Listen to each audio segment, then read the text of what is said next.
Hello, everybody. Be welcome. Thank you for coming. Thank you for joining. It's time for beginning the class for today. And as always, we have to read the versicle. Well, for this week, the value is given in secret. Given in secret. And we are going to find it in Matthew 6:4. Well, and the Lord said to us, so that your giving may be in secret, and your Father who sees what is done in secret will reward you. Well, this is according to the Vivian Standard Bible, and one more time, the value for this week is given in secret. Given in secret. Well, come with me for today to Bible Hub, and we are going to take a look for another translation to compare, to find a difference and learn more about traduction or interpretation in English for this passage from the Bible. Remember, the original and for Matthew is the original language is Greek. For that, we have to pay attention for the translation, in this case, for the English language. Well, the number one is New International Version. And it says to us, so that your giving may be in secret. It's similar to the period. Then your Father who sees what is done in secret will reward you. If you pay attention, and we are making a comparison between this one and the Vivian, we're going to say, well, are the same, is the same translation. Well, let's go to New Living Translation. In New Living Translation, we have, give your gift in private. There is a change in this sentence, because it's not the giving, it's not the giving, is literal gift. Give your gift. We are going to say in Spanish, if we make the translation for this version, is something like da tus regalos o en privado. That is the translation for that. Give your gift in private, and your Father who sees everything will reward you. And the other part is very different, because it's not like your Father that's it, what you doing in secret will reward you. No, it's your Father who sees everything. He sees everything. What you do in public and what you do in private. That is the meaning for this. Well, English standard is similar to the other one, so that your giving may be in secret, and your Father who sees in secret will reward you. It's similar. Let's try to go to the King James Version. The old King James maybe can be a little difficult to understand in some versicle, in other notes. But in this case, it's like that thine alms may be in secret, and the Father which saith in secret himself shall reward you openly. Well, here we have many words for the Early Mother English, like the, like seed, that is the abbreviation for third person for Early Mother English. And well, and this one more, the, well, for New King James, that your charitables did. Well, we have two things different, because remember, alms is like the Spanish version, y que tus limosnas. Esas limosnas sean en secreto. New King James use the word charitable deed. Que tus obras caritativas sean en secreto. And your Father who sees in secret, y tu Padre que te ve en lo secreto, will himself reward you openly. Te recompensará. Openly is like to say en abiertamente. te recompensará públicamente, sería en este caso. O sea, tu padre que te ve en lo secreto te recompensará públicamente. Well, and we are going to find one more, and it is New American Standard Bible, and it is the last one that we are going to read for today class. It says, so that your charitable giving will be in secret. Charitable giving. Que tus dádivas caritativas o tu caridad sea en secreto. And your Father who sees what is done in secret will reward you. For NAs and B, New American Standard Bible, 1995, we have giving, just giving. Giving will be in secret. And for 1977 is alms, one more time. That your alms, in this case, que tus limosnas may be in secret. And your Father who sees in secret will repay you. There is a changing in the last word because it's not reward you, it's repay. It's a synonym for recompensa, pero esto es te las retribuirá en términos de lo que diste, de money. Una retribución, un repago, podríamos decir, un repay. Well, that's all. And now, here we go to Cambridge Phrasal Verbs used from McCarthy. Well, for today, we have to do the exercise about the chapter 3. We have here chapter 3, and here we go to do this exercise. Well, let's see. Number 3.1, say to us, look at section A and then answer the question about these sentences. For example, number 1 say, my brothers were going to the circus and they asked me along. Okay, at first we have to identify in this case what is the phrasal verb. I think you will be agree with this. My brothers were going to the circus and they asked me along. This is the phrasal verb. Ask somebody along. Ask somebody along. That is the phrasal verb for this first sentence. And the question is, did the speaker go to the circus on her own with her brothers, or do we don't know for sure? Well,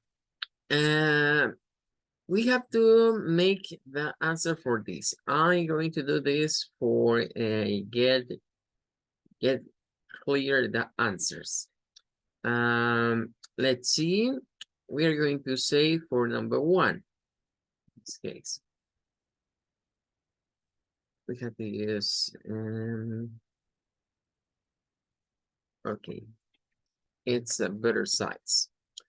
Well, in number 1, we have, in this case, ask somebody along. Is the preposition. Is the preposition. Well, in this case, we have to say is,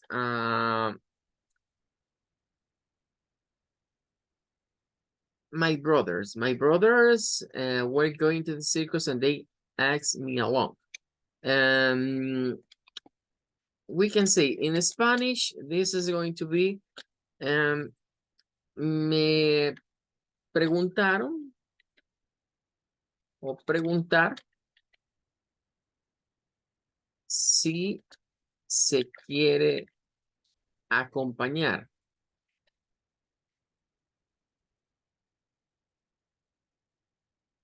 A algún sitio. Como invitar también podría ser. Like invite. Okay, for that, in number 1, we are going to say this thing. Did the speaker got the circus on her own with her brother? Well, it is going to be the speaker because we don't know who is, we don't know the name, but we're going to say the speaker for that sentences. Went, because he is where going is a question. He or she went, and we're going to say with her, or well, there is her. For that, we know is the subject is a woman. It's clear. If the question say to us, on her own, her brothers, that means that is a woman. The speaker is a woman, and we know that. With her brothers, because they made an invitation for this woman to go to the circus. Well, and that is the number one answer. Let's try to go to number two. Well, in number two, we have, when I took the birthday present, she asked me in. Okay, we have asked me in. That I had to get to my lecture. Well, and we are going to say, well, the phrasal verb is ask somebody in. Ask somebody in. That is a phrasal verb. Well, in this case, is like to say in Spanish, invitar a pasar o entrar.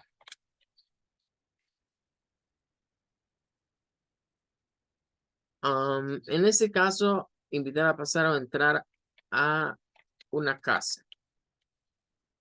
That is the phrasal verb in this case. Ask somebody in. Well, now the question is, did the speaker go into this house? Well, we don't know who is the speaker, but we know that it can be he, it can be she, and he or she has a friend that is that is a name for the friend. Well, and the question is, did the speaker go into, that is ask in? Well, in this case, but I had to get to my lecture. Okay, that means that she didn't. We're going to say in this case, no.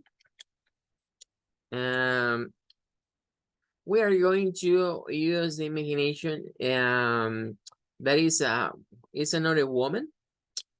No, she didn't. We are not talking about we are talking about the speaker. And we are going to assume that this speaker is a woman. She didn't. No, she didn't go into this house. Why? Okay, it's clear in the last part. I had to get to my lecture. Well, lecture is it's a word for British English, like class, to have a class. I had to get to my classes. You can say that in American English, for example. Lecture, classes. Well, let's go to number three. Number three is, when I saw Mark on the balcony, he asked me up. Asked me up. Okay, for this, ask somebody up is the phrasal verb, and in Spanish is like invitar a subir a un lugar. Invitar a subir a un lugar. Well, the question is, who was in a higher position, Mark or the speaker? Well, one more time, we don't know who is the speaker. We know that maybe it can be he, maybe it can be she, has a friend and is Mark. And they are talking about a balcony. Balcony, in Spanish, un balcón. Mark was on that balcony. The speaker, other person, obviously is not there. And for that, we're going to say, well, Mark was in the higher position, not the speaker. Because Mark is saying like, well, in this case, Mark say, hey, to these people, ask me up. When I saw Mark in the balcony, when vi a Mark en el balcón, he asked me up. Él me invitó a subir. Well, number 4. In number 4, we have, when the Richardson asked me back after the concert. Okay, ask me back. Ask me back. After is not part of a phrasal verb. We can get a little confusion in this part and thinking about that after it's a second particle for these sentences, or for the in the case for these sentences, or for the phrasal verb, but it's not the idea for this. After is separation between the idea until the phrasal verb and the next thing that happened in this case, because it was in the past. When the Richardson asked me back after the concert, I was happy to accept. Well, phrasal verb in a first time. In this case is ask somebody back. Ask somebody back. Well, in this case, we are going to say invitar a casa. Invitar a casa.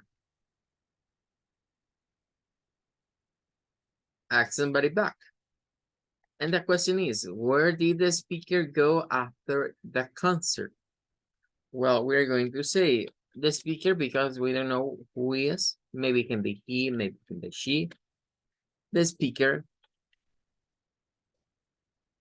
The question is, go where? Where did the speaker go after the concert? Well, we are going to say the speaker went, because it's past, to the Richardson's house. Well, in this case, we're going to use Richardson's with the letter S in this part. Richardson's house. Well, and that's going to be for number 4. Well, one more. The last one is going to be number 5. Just give me 1 second to I think he can write number 5. Well, for number 5, let's go to the sentences. My cousin has asked me to go over. Asked me to go over. To go on his flat this evening. Well, this, what will you could replace over with not changing the meaning? Well, no, in this case, over is going to be ask somebody to go over. Well, in this phrasal verb is one of the phrasal verb that is not just a phrasal verb. Is more like a phrase. It's like a phrase to go over. Ask somebody to go over. Well, we are going to use in this way because it's different to say ask somebody over and the specific phrasal for saying ask somebody go over. Ask somebody to go over.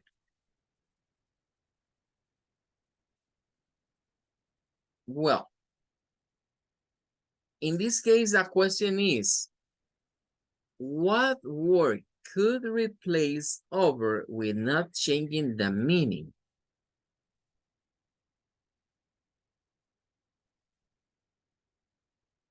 Well, in this case, go over is like to invitar. Invitar. And for that, we are going to say, well, we can use my cousins has asked me run. My cousin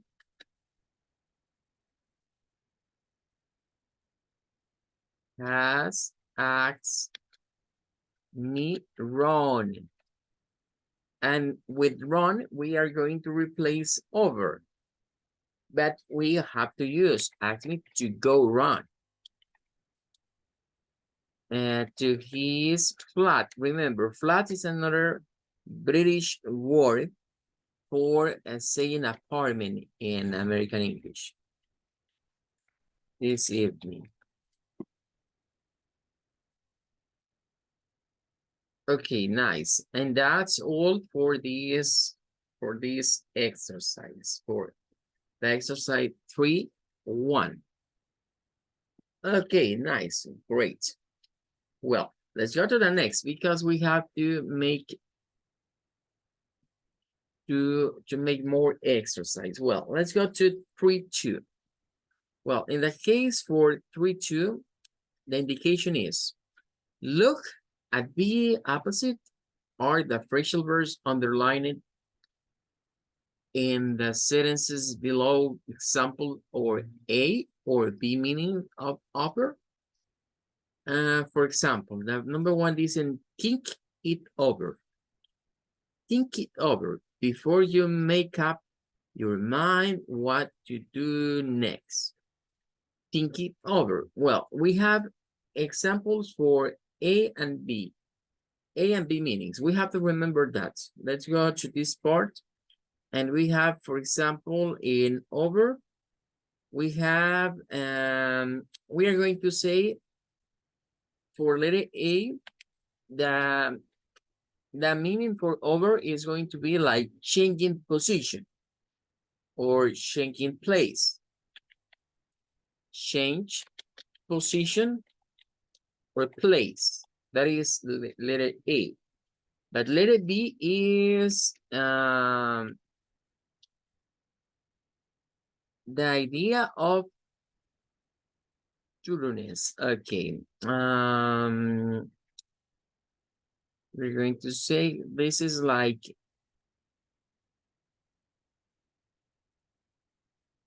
okay. Ideas of truthiness.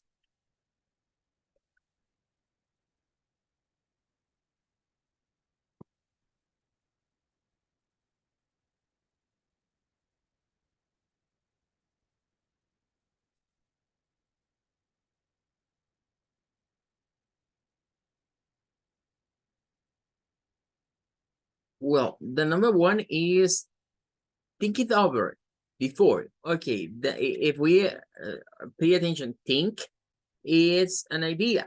We have to thinking about something. Think it over. Ok, tienes que pensarlo detenidamente. Remember, turn is hacer las cosas con calma, detenidamente, con mucho criterio. For that, we are going to say, well, this is an idea of thoroughness. For number two, you may turn over. In this case, you may turn over the page now and read the excellent question. Turn over. Well, is changing position. Is to turn the page. Turn the page. Well, number two is for letter A, change position. Number three, it's raining, too hard to drive. Pull over to the edge of the road. Pull over. Well, this is due for change position. Se viene muy fuerte. Pull over hasta la orilla, ¿verdad? Hacia a la orilla del camino mientras pasa la lluvia. And number four, look over your answer before the end of the exam. Well, look over your answer. This is an idea of thoroughness. Revisar, ¿verdad? Un examen, revisar las respuestas con cuidadosidad. Idea of thoroughness. Well, and that's all for 3-2.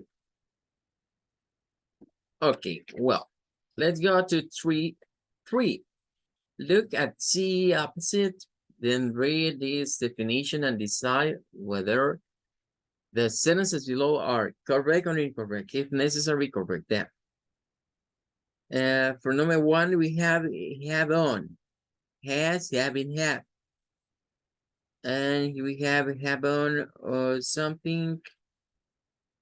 Okay, well, in this case, this part is like to go into the dictionary. It's like to go to Lockman or maybe to Cambridge mean the dictionary about phrasal verbs and take a look for have on. And what is the meaning for have on? Okay, has, having, and had is maybe the use for the verb. And have something on, to have an arrangement, to do something, never in continuous tenses. Ok, nos dice que eso es como que vayamos a un diccionario, ¿verdad? Y veamos como las definiciones de una frase verbal. O sea, nos las han puesto aquí como para no tomarnos la molestia de irnos al diccionario, sino que concentrarnos en esas. Esto es tomado como de un diccionario. Entonces nos dice que para estas oraciones debemos de aplicar y decir si están correctas o no de acuerdo a lo que el diccionario indica o a la definición. Entonces nos dice que la frase verbal es have on. Estas son todas sus formas, que son las variaciones de have, formas verbales. Y luego nos dice have something on. Esta es una forma de utilizarla con something en medio y dice que es to have an arrangement to do something. Tener ya un acuerdo para hacer algo. Pero que nunca lo vayamos a usar con continuous tenses. O sea, significa que con having no vamos a hacer nunca having something on. No se puede. Puede ser con esta o con esta, pero nunca para un continuous tense. Luego está la variante have somebody on. Have somebody on. Persuade someone that something is true when it's not, usually as a joke. Dice, el que have somebody on es como persuadir. Persuadir a alguien de que algo es verdad, pero no lo es. Pero dice que no es con el propósito de engañarlo, sino que de hacerle una broma, de hacer una broma. Luego tenemos have on something o have something on, serían variaciones de esta última.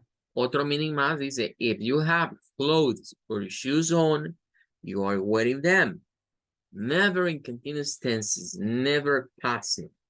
Nos dice que se puede utilizar como llevar puesto algo, tener puesto algo, de ropa, de calzado. En general, todo lo que es wearing, todo lo que podemos llevar puesto en nuestro body. pero dice que no se puede usar con tiempos continuos y tampoco cuando haya un pasivo, un sujeto pasivo.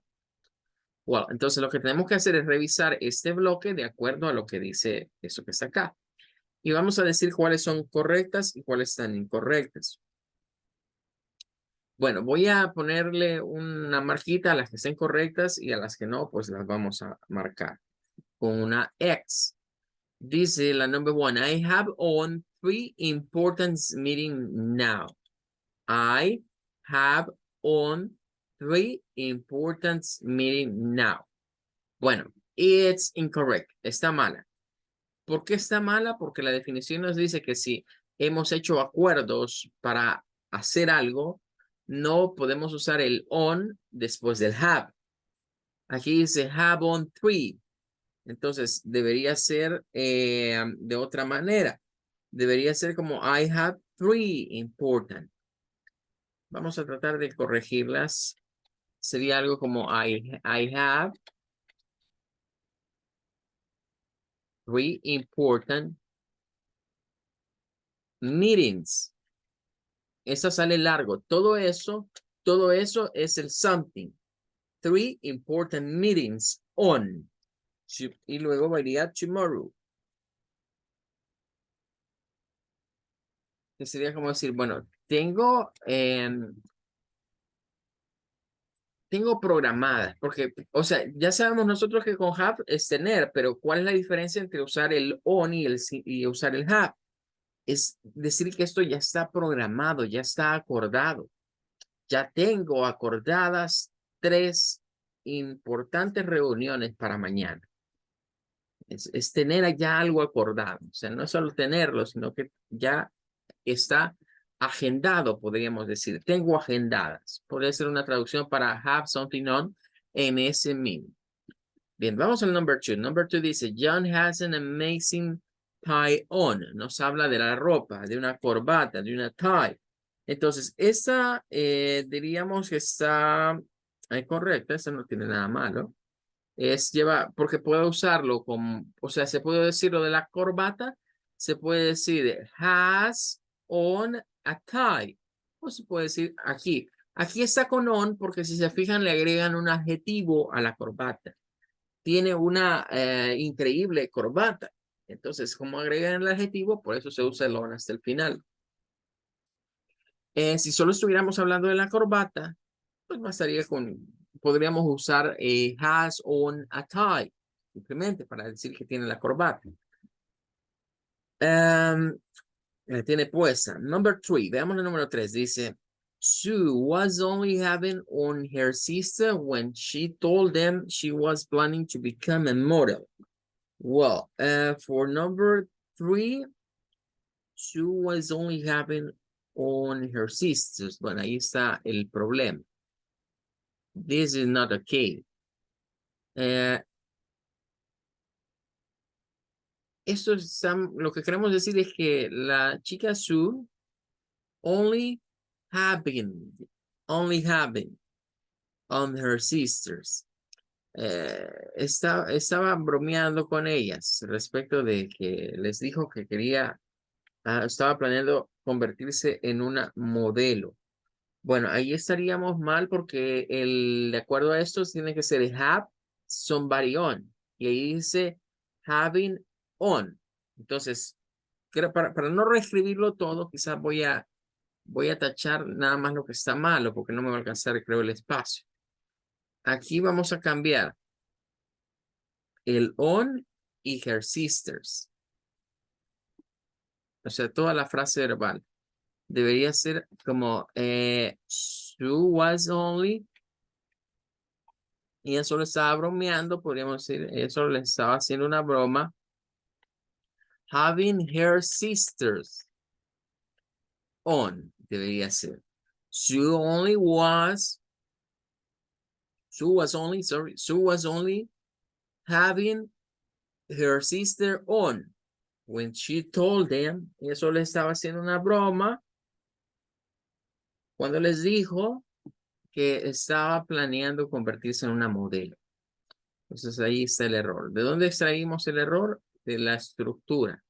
No se puede usar el somebody acá. El somebody tiene que estar en between, en medio, así como está aquí. Bien, number 4 dice, I'm having a lot of work on today. I'm having a lot of work on today.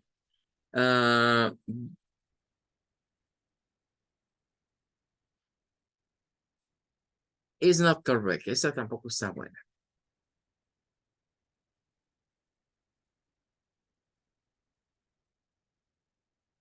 Lo que está malo es el uso del having, porque es para decir que estoy teniendo mucho trabajo, estoy diciendo que tengo mucho trabajo que hacer, algo así vendría siendo. Aquí lo correcto sería decir algo como lo siguiente, sería como decir, I have a lot of work on today, sin el I'm having. Porque nos dice que no se debe de utilizar la expresión have on. Tengo ya mucho, ¿verdad? Esto, tengo bastante trabajo por hacer. No se debe de usar en tiempos continuos, sino que debe ser como simple present en este caso. La siguiente, number 5, dice, I don't believe you. I'm sure you're having me on. Eso está bien. Es, no te creo, ¿verdad? Yo no te creo. I don't believe you. I'm sure, estoy seguro que me estás. Acá tenemos una expresión que es, me estás jalando los pelos. Que significa que me estás engañando, me estás jugando una broma. Ese sería having me on. Y la última dice, Ruth was wearing her new jeans this morning and she had worn them yesterday. Bueno, esta está mala. En la parte de al final, ¿verdad? Debería ser had them on. Pero creo que ya se nos terminó el tiempo.